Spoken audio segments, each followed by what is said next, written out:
जब सबको पता था और यूके पहले ही लॉकडाउन कर चुकी थी 3 महीना, दुनिया का दूसरा और तीसरा वेव आने वाला है, तो 11,000 पीएम केयर्स फंड कहाँ गए? जब आप अन्य चीज़ों के लिए चंदा केयर कर सकते हैं, मंदिर मस्जिद गुरुद्वारे चर्च के लिए चंदा हो सकती है, तो अस्पताल के बेड की तैयारी क्यों नहीं हुई? वैक्सीन की तैयारी क्यों नहीं हुई? जनवरी फरवरी से आपने वैक्सीन लगाने की व्यवस्था क्यों नहीं किया? बहुत क्लियर है। आरटीपीसीआर की सबसे बड़ी दिक्कत है, उसमें जांच में जो बसे सैंपल होती है ज़्यादातर आरटीपीसीआर लैब में, अभी वह चीन की वुहान वही कोरोना का बेस सैंपल रखा हुआ है, जिसके आधार पर आरटीपीसीआर जांच वाले रिजल्ट देते हैं। परिणाम यह हो रहा है कि कोरोना के सभी लक्षण रहने के बावजूद भी कोरोना अब डिटेक्ट नहीं हो रहा है अभी भी। दुनिया के डॉक्टर बार बार कहते हैं कि कोरोना का नया मूवमेंट वो काफी संक्रामक और ज्यादा खतरनाक हो, लेकिन भारत इस चीज को कभी गंभीरता से नहीं लिया, और बिहार ने तो कभी भी गंभीरता से इसको नहीं दिखाई गई। हम कंप्लीट रूप से धर्म की राजनीति की। अस्पताल नहीं बढ़ी, हमारी दाढ़ी बढ़ गई, हमारे कार्यालय बढ़ गए। आपको आश्चर्य होगा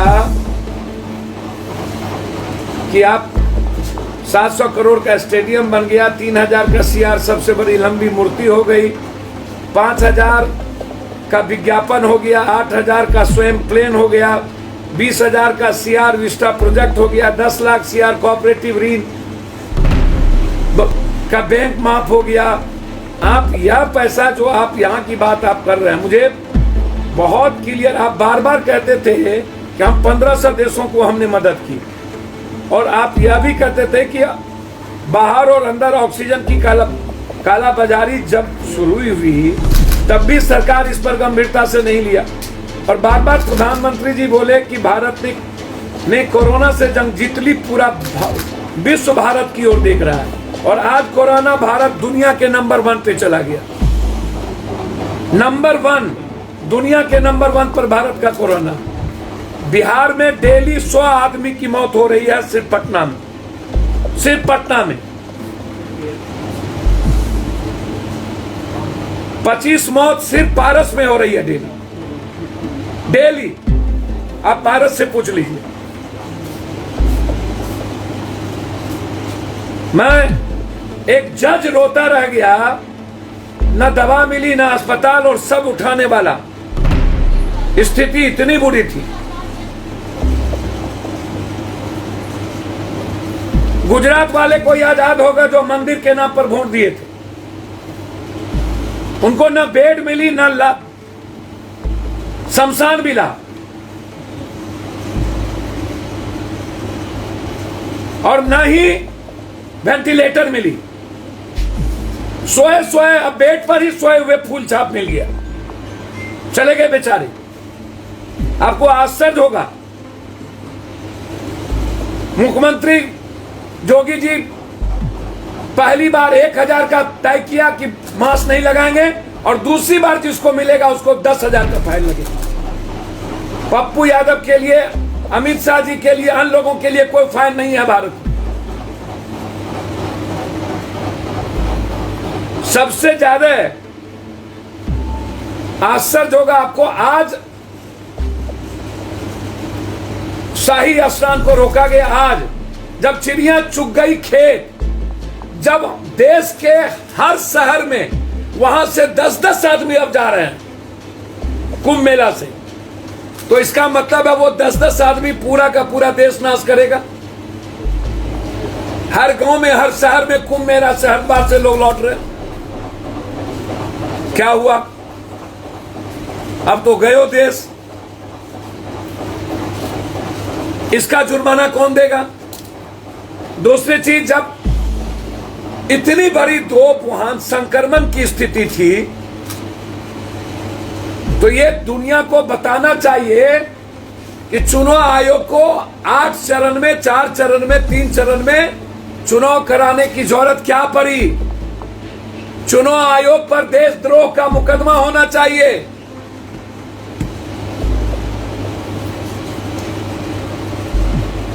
गहरी साजिश रची है चुनाव आयोग ने, और अभी भी चुनाव आयोग जो रेस्ट है उसको एक करने में नहीं लगे हुए हैं, क्योंकि रिटायरमेंट के बाद उनको मलाईदार कुर्सी चाहिए। अपनी कुर्सी के लिए यह प्रेजेंट चुनाव आयोग ने देश की जनता को मारने की साजिश रची, इसके लिए उस पर देशद्रोह का मुकदमा होना चाहिए। दूसरी बात मैं जानना चाहूंगा, सबसे बड़ी बात, जब परीक्षा रद्द हो सकती थी तो राजनीतिक कार्यक्रम रद्द क्यों नहीं हुए?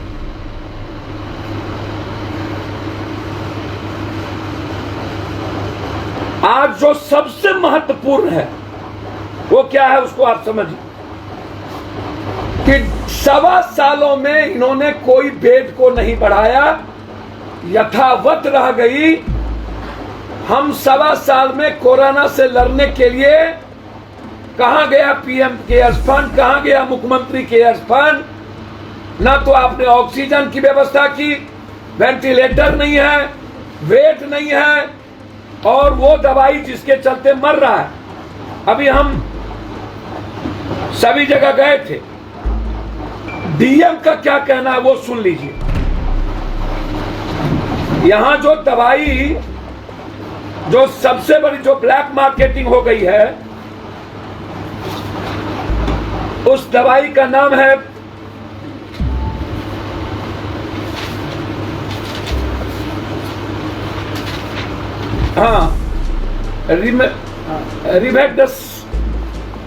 रेमडेसिविर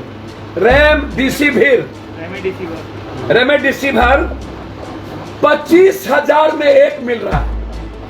800-2400 की दवाई 25,000, ये एक दवाई 25,000 ब्लैक मार्केटिंग हो चुकी। और बिहार में जो ड्रग्स इंस्पेक्टर और ड्रग्स लोग, उन्होंने इसको कब्जा कर लिया। सरकार, आखिर क्या कारण है कि ड्रग्स इंस्पेक्टर, ड्रग्स पदाधिकारी इसको सिर्फ या तो एम्स में है, या तो ड्रग्स लोगों ने, कहीं भी आप किसी भी जगह आपको ये दवाई नहीं मिलेगी। और जो मरने का रेट है वो इस दवाई और ऑक्सीजन के चलते, दो चीज। डीएम कह रहे हैं, अभी मैं जहां जहां गया उनका कहना है कि लिक्विड गैस को बढ़ाया जाए। तो डीएम ने कहा कि मैं सुधा के लोग से मैं बात कर रहा हूं, और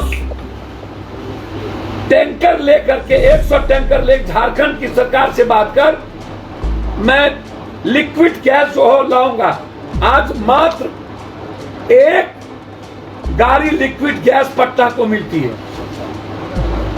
जबकि 4 चाहिए प्रत्येक दिन अभी। और 3 दिनों से यहां की सरकार और प्रशासन ने व्यवस्था नहीं की, 3 दिनों से। ये मुझे 3 यहां पर गैस ऑक्सीजन भरने वाली जो कंपनी है उसके मालिक ने कहा, सर हम लोग सारी बात रख चुके हैं। चौथी चीज, जितना पेशेंट पटना में आता था आज उससे 3 गुना पेशेंट आ रहा है। एम्बुलेंस नहीं मिल रहे हैं।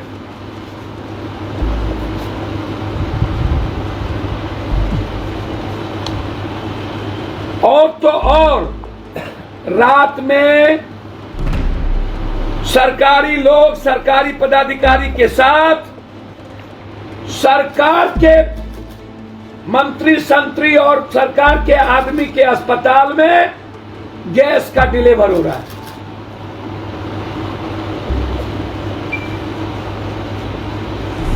और जो सप्लायर है उसने गैस सिलेंडर को दाब दिया। 250 रुपये का गैस 1200 रुपये में, जिसके चलते अस्पताल में एक गैस सिलेंडर की आम आदमी पर बोझ 2400 रुपया। 2400, 250 का गैस सिलेंडर 1200 और आम आदमी पर 2400। और जो एजेंसी से लेकर सप्लायर बेच रहा है उसने ब्लैक मार्केटिंग कर दी। जब इतने लोग मर चुके तब आप मजिस्ट्रेट का राय दे रहा हूं। जब 1 साल में यह सरकार कुछ नहीं कर सकी, तो जब संक्रमण कंप्लीट पैनिक कर दिए, आप डरा दिए, कर्फ्यू लगा के सारी बीमारियों को रोक के कोरोना की तरफ डाइवर्ट कर दिया गया। एक भी बीमारी आश्चर्य होगा, कीमो लगाने का जगह नहीं है, कैंसर पेशेंट के लिए नहीं, न्यूमोनिया के लिए नहीं, टाइफाइड के लिए नहीं। एक दिनों में पारस हॉस्पिटल जैसा हॉस्पिटल 35,000 रुपया एक दिन का पैकेज को लाना। सरकार ने रेट फिक्स नहीं किया। कितनी बड़ी लूट है आप सोचिए ड्रग्स के द्वारा। मास आउट ऑफ मार्केट, सैनिटाइजर की स्थिति, लगभग दवाई मार्केट से बाहर।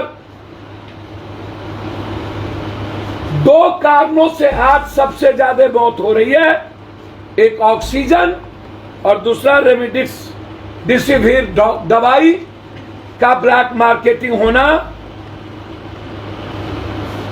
लगभग दोनों चीज ब्लैक मार्केटिंग हो चुकी।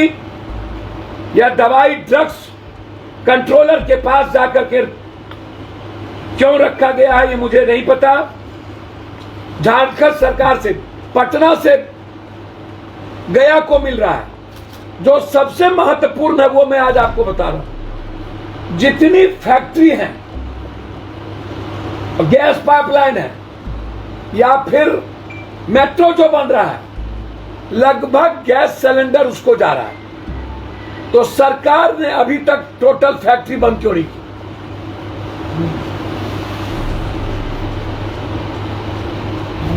पाटलिपुत्रा गैस फैक्ट्री से टोटल फैक्ट्रियों को सिलेंडर जा रहा। सरकार ने कोई गाइडलाइन जारी नहीं की। अगले साल चुनाव था तो थोड़ी दर्द भी थी, इस बार तो कोई चुनाव नहीं है। सब के सब मुर्दों के तरह सो चुके हैं। शमशान घाट पर मुर्दों को देखा जा रहा है। इन सरकार पर 302 का मुकदमा लगना चाहिए कि सरकार की निगलेंसी और अफसर के नेगलेंसी के चलते आज 100 लोग पटना में सिर्फ मर रहे हैं। मैं 302 का मुकदमा, देशद्रोही का मुकदमा का मांग करता हूं। और कालाबाजारी करने वाले जो गैस सप्लायर हैं उसकी गिरफ्तारी तुरंत हो। दवाई को जो 25,000 में बेच रहा है उस पर अंकुश लगे। और सभी जगह जहां पर कोविड के स्थान है वहां पर वैक्सीन की इस दवाई की उपलब्धता हो। अन्यथा मरता क्या नहीं करता। मैं घोषणा करता हूं, सरकार के पास पैसे नहीं है तो मैं तैयार हूं गैस, ऑक्सीजन, सरकार हमें गैस सिलेंडर दे, हम टोटल गैस सिलेंडर खरीद करके एक अस्पताल को दे, हमें दे। हम तैयार हैं पैसे लगाने के लिए। हमने सारी फैक्ट्री वाले से बोला मैं तैयार हूं। उसने कहा 2,000 रुपये छोटे वाले लगेंगे, 12,000 से 15,000 आपको लग जाएंगे बड़े वाले। मैंने कहा मुझे अभी 200 तुम गैस सिलेंडर दो। मैं सरकार से कहूंगा मुझको गैस सिलेंडर दिलवाए, मैं ऑक्सीजन दिलवाए, और मैं उसका पैसा पहले पेड करता हूं। लेकिन ऑक्सीजन के चलते आम आदमी की जिंदगी, किसी के बच्चे, किसी के माँ बाप, किसी की उम्मीद की जिंदगी खत्म होने नहीं देंगे। जरूरत पड़ेगी तो सड़कों पर बैठ करके भूख हड़ताल करेंगे कल से, यदि सरकार निर्देश हो। रेमडेसिविर की आप बात कर रहे हैं, रेमडेसिविर पुष्टि नहीं हुआ है कि वो कोरोना के लिए कारगर, वो नमोनिया के लिए स्पेशली। सर बहुत गलत है, रेमडेसिविर पुष्टि हो चुकी है। डॉक्टर के कहने पे लोग ले रहे हैं, लेकिन उसकी पुष्टि नहीं हुई कि वो कोरोना के लिए है। Sir doctor main injection pneumonia के लिए है वो। सर गलत है, डॉक्टर ने इसको प्रोवाइड किया है और उससे रिलीफ मिल रहा है, और वो 25,000 रुपये में मिल रहे हैं, आउट ऑफ मार्केट है। और वैक्सीन नहीं है, गायब है। मेरा ये आरोप है। सरकार कंप्लीट कोलैप्स कर चुकी है, कंप्लीट, और हालात अच्छे नहीं है। सरकार ने यदि 24 घंटे के अंदर नहीं किया तो मैं भूख हड़ताल पे बैठा। चलिए बहुत लंबा हो गया। रिपब्लिकन न्यूज से जुड़ने के लिए सब्सक्राइब बटन दबाकर चैनल को सब्सक्राइब करें। नोटिफिकेशन प्राप्त करने के लिए यहाँ बेल को दबाएं। वीडियो अच्छा लगे तो लाइक करें और दोस्तों के साथ शेयर करना ना भूलें।